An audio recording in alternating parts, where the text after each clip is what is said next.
நண்பர்களுக்கு வணக்கம். நான் உங்கள் இம்மானுவேல். தற்பொழுது தமிழக பகுதிகளில் காற்று முறிவு ஏற்பட்டிருப்பதை இந்த செயற்கைக்கோள் காணொளியின் வாயிலாக உங்களாலேயே தெள்ளத் தெளிவாக காண இயலும்.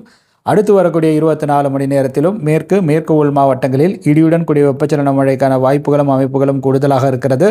தென் உள் மாவட்ட பகுதிகளுக்கும் மழை வாய்ப்புகள் இருக்கிறது. அடுத்தடுத்து வரக்கூடிய நாட்களில் உட்பகுதிகளிலும் மழையானது பதிவாகலாம். குறிப்பாக நாளை மற்றும் நாளை மறுநாள் மிக முக்கியத்துவம் வாய்ந்தது. உட்பகுதிகளை பொறுத்தவரையில் கடந்த 24 மணி நேரத்தை பொறுத்தவரையில் நாம் எதிர்பார்த்திருந்ததைப் போலவே கோயம்புத்தூர் மாவட்டத்தில் மழையானது பதிவாக இருக்கிறது. நீலகிரி மாவட்டத்தில் மழையானது பதிவாக இருக்கிறது.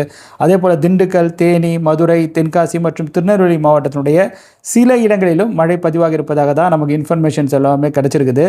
இதில் ஹைலைட்டான இன்னொரு விஷயம் என்னன்னாக்கா, ராமநாதபுரம் மாவட்ட பகுதியை நம்ம சொல்லியிருந்தோம். ஆக்சுவலாக மேலோட்டமாக குறிப்பிட்டிருந்தோம். அங்கே ஒரு பகுதியில் 30 மில்லிமீட்டருக்கும் அதிகமான அளவு மழை பதிவாக இருக்கிறது. அதுலேயும் ராமநாதபுரம் மாவட்டத்தினுடைய தெற்கு பகுதி வாலி நோக்கத்தில் தான் 31 மில்லிமீட்டர் அளவு மழை பதிவாக இருக்கிறது. ஸோ அதெல்லாம் நல்ல விஷயம்தான். ஏன்னா இப்போ உங்களுக்கு அந்த புழுக்கம் அதிகரிக்க போகிறது. அதில் மாற்றங்கள் கிடையாது. ஏன்னா ரிலேட்டிவ் ஹியூமிடிட்டி கடலோரத்தில் அதிகரித்திருப்பதை நான் நேற்றைய தினமே உங்களுக்கு எக்ஸ்பிளைன் பண்ணியிருந்தேன். நேற்று மட்டும் கிடையாது, அதற்கு முன்பிலிருந்தே நம்ம சொல்லிட்டு இருக்கிறது இதுதான்.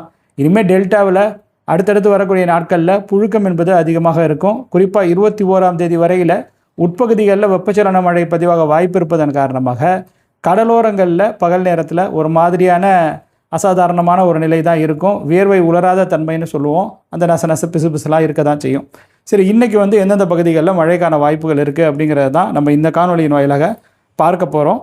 நாளைக்கு திருச்சி மாதிரியான உட்பகுதிகளிலும் மழைக்கான வாய்ப்புகள் என்பது இருக்கலாம். அதாவது திருச்சி மாவட்டம் மாதிரியான பகுதிகளிலும் பெரம்பலூர் மாவட்டம் மாதிரியான இடங்களிலும் கூட மழையெல்லாம் பதிவாகலாம்.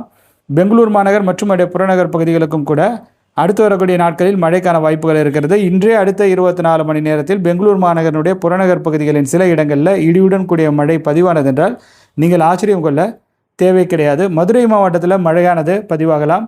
நேற்றைய தினமும் மதுரை மாவட்டத்தினுடைய சில இடங்களில் மழையானது பதிவாக இருக்கிறது. இன்றுமே அடுத்த 24 மணி நேரத்தில் மதுரை, பேரையூர் இடைப்பட்டு இருக்கக்கூடிய பகுதிகளாக இருக்கட்டும், மதுரை உசிலம்பட்டி இடைப்பட்டு இருக்கக்கூடிய பகுதிகளாக இருக்கட்டும், அங்கெல்லாம் சில இடங்களில் இடியுடன் கூடிய வெப்பச்சலன மழைக்கான வாய்ப்புகள் என்பது உண்டு.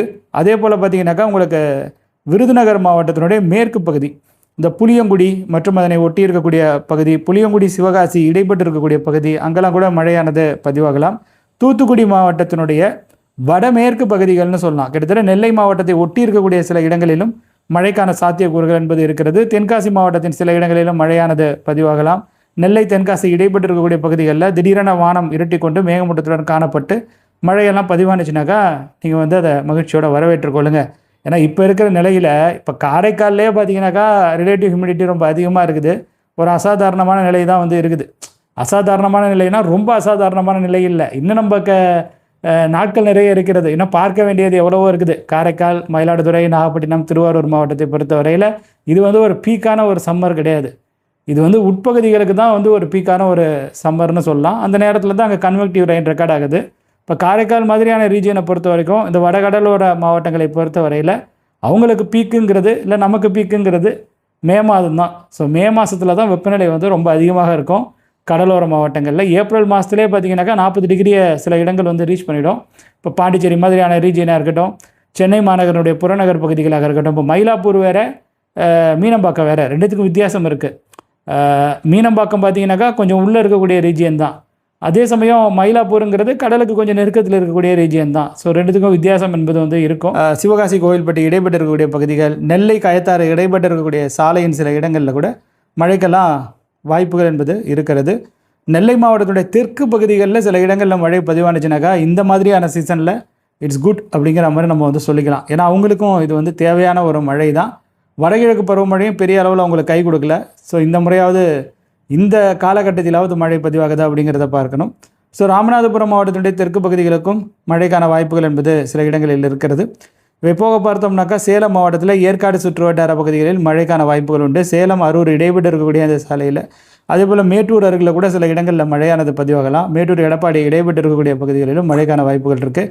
ஈரோடு மாவட்டத்தினுடைய சில இடங்களில், நாமக்கல் மாவட்டத்தினுடைய சில பல இடங்களில் கூட மழையெல்லாம் பதிவாகும் அப்படிங்கிற மாதிரியான ஒரு எதிர்பார்ப்பை தான் நம்ம முன்வைக்கிறோம். இப்போ மதுரை மாவட்டம்னு நம்ம சொல்லும்போது சிவகங்கை மாவட்ட பகுதிகளுக்கும் மழைக்கான வாய்ப்புகள்லாம் இருக்கலாம். மதுரை மாவட்டத்தை ஒட்டி இருக்கக்கூடிய சிவகங்கை மாவட்ட பகுதிகள் மற்றும் சிவகங்கை மாவட்டத்தை ஒட்டி இருக்கக்கூடிய புதுக்கோட்டை மாவட்டத்தின் சில இடங்கள், இவைகளை ஒட்டி இருக்கக்கூடிய திருச்சிராப்பள்ளி மாவட்டத்தினுடைய சில இடங்களில் கூட இடியுடன் கூடிய மழையானது மாலை மற்றும் இரவு நேரங்களில் பதிவாகலாம். நாளைக்கு பார்த்திங்கனாக்கா இன்னுமே கண்டிஷன் ரொம்ப ஃபேவரபுளாக இருக்குது. ஸோ உள்ளேருந்து காற்று போகும்போது உட்பகுதிகளில் பலத்த சூறை காற்றுடனான இடியுடன் கூடிய வெப்பச்சலன மழை பதிவாகுவதற்கான அமைப்பு என்பது இருக்கும். இப்போ நம்ம பார்த்துருக்கிற இடம் எல்லாமே ஓரளவுக்கு ஃபேவரபுளான கண்டிஷன்ஸ் இருக்கக்கூடிய பகுதிகள். இவை தவிர்த்தும் சில இடங்களில் மழை வந்து பதிவாகும். ஏன்னா நேற்றே பார்த்திங்கனாக்கா சேலம் மாவட்ட கிழக்கு பகுதிகளில் சில இடங்களில் மழையெல்லாம் பதிவாகி இருந்தது. ஆனால் பார்த்திங்கன்னா நமக்கு ரெயின்ஃபால் டேட்டாவில் அது வந்து ரிஃப்ளெக்ட் ஆகாது. ஏன்னா மழைமானி இருக்கக்கூடிய இடத்துல பதிவாக இருக்கக்கூடிய மழை அளவுகள் தான் நமக்கு வந்து தெரியுது. இப்போ காரைக்கால்லேருந்து வேகமாக க்ளவுட்ஸ் வந்து உள்ளே போகுதுனாக்கா அதுலேருந்தே தெரியுது. ஸோ சேலம் மாவட்டத்தினுடைய கிழக்கு பகுதிகளில் ஏன்னா நேற்று வந்து நம்ம அந்த ரூரல் ரெயின் கேஜஸ் செக் பண்ணிகிட்டு இருக்கும் போது அங்கெல்லாம் இந்த சேலம் மாவட்டத்தினுடைய கிழக்கு பகுதிகளில் லேசான மழை சில இடங்களில் பதிவாக இருப்பதாக தான் நமக்கு இன்ஃபர்மேஷன்ஸ் எல்லாம் கிடச்சிருந்தது. சேலம் மாவட்ட பகுதிகள் இடம்பெறல. அதே போல் இச்சிப்பட்டி பகுதியை நம்ம வந்து பார்த்துருந்தோம். நேற்றைய தினம் திருப்பூர் மாவட்டத்தில் இச்சிப்பட்டி அப்படிங்கிற மாதிரியான ஒரு பகுதியில் மென்ஷன் பண்ணி சொல்கிற அளவுக்கு மழை பதிவாக இருந்தது. அந்த ஊரும் வந்து பார்த்திங்கன்னா இந்த லிஸ்ட்டில் வந்து வராது. இப்போ இவங்க வெளியிட்டிருக்கக்கூடிய அந்த மழை அளவுகள் பட்டியலின்படி வாலிநோக்கம் ராமநாதபுரம் மாவட்டம் 31 மில்லிமீட்டர், சாந்தி விஜயாப்பள்ளி நீலகிரி மாவட்டம் 27 மில்லிமீட்டர், அப்புறம் நீலகிரிஸில் இன்றைக்கும் நெக்ஸ்ட் 24 ஹவர்ஸ்லேயும் மழை பதிவாக வாய்ப்பு இருக்குது. ஊத்து திருநெல்வேலி மாவட்டம் 22 மில்லிமீட்டர், நாலுமுக்கு திருநெல்வேலி மாவட்டம் 18 மில்லிமீட்டர், பேரையூர் மதுரை மாவட்டம் 12 மில்லிமீட்டர், பார்வூர் நீலகிரி மாவட்டம் 12 மில்லிமீட்டர், சூலூர் கோயம்புத்தூர் மாவட்டம் 7 மில்லிமீட்டர். நேற்று வந்து சோமனூரெலாம் நல்ல மழை பதிவாக இருந்தது.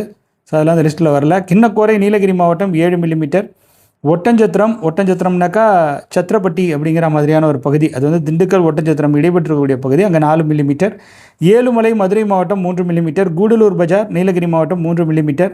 ஸோ திண்டுக்கல் மாவட்டத்தினுடைய அந்த மேற்கு பகுதிகளிலும் சில இடங்களில் மழையானது பதிவாக இருக்கிறது. ஆண்டிப்பட்டியில் மழையானது 1 மில்லிமீட்டர் அளவு பதிவாக இருக்கிறது. ஸோ இந்த மாதிரி மழை வந்து அங்குமிங்குமாக பதிவாக இருக்கிறது. இன்றும் உட்பகுதிகளில் அங்குமிங்குமாக பதிவாகும். கடலோர பகுதிகளில் ஒப்பு ஈரப்பதம் அதிகரித்து தான் இருக்கும். அதை நம்ம எதிர்கொண்டு தான் தீரணும். அவ்வளோதான் இந்த காணொலியை பொறுத்த வரைக்கும். இந்த காணொலி உங்களுக்கு நிச்சயமாக பயனுள்ள வகையில் அமைந்திருக்கும் அப்படிங்கிற மாதிரி நான் உறுதியாகவே நம்புகிறேன். இந்த மாதிரியான காணொலிகள் அடுத்து வரக்கூடிய நாட்களிலும் உங்களுக்கு வேணும்னு நினச்சிங்கன்னா நீங்கள் இந்த காணொலியை லைக் செய்து கொள்ளுங்கள். உங்கள் நண்பர்களுடன் பகிர்ந்து கொண்டு ஷேர் செய்து கொள்ளுங்கள். மறக்காமல் நமது யூடியூப் பக்கத்திற்கும் முகநூல் பக்கத்திற்கும் சப்ஸ்கிரைப் மற்றும் ஃபாலோ செய்து வைத்துக் கொள்ளுங்கள். வானிலை தொடர்பான மேலும் பல முக்கியமான அவசியமான உங்களுக்கு பயன் வழங்கக்கூடிய வகையிலான தகவல்களுடன் மீண்டும் உங்களை சந்திக்கிறேன். அதுவரையில் உங்களிடமிருந்து விடைபெற்றுக் கொள்வது உங்கள் இம்மானுவேல். நன்றி, வணக்கம்.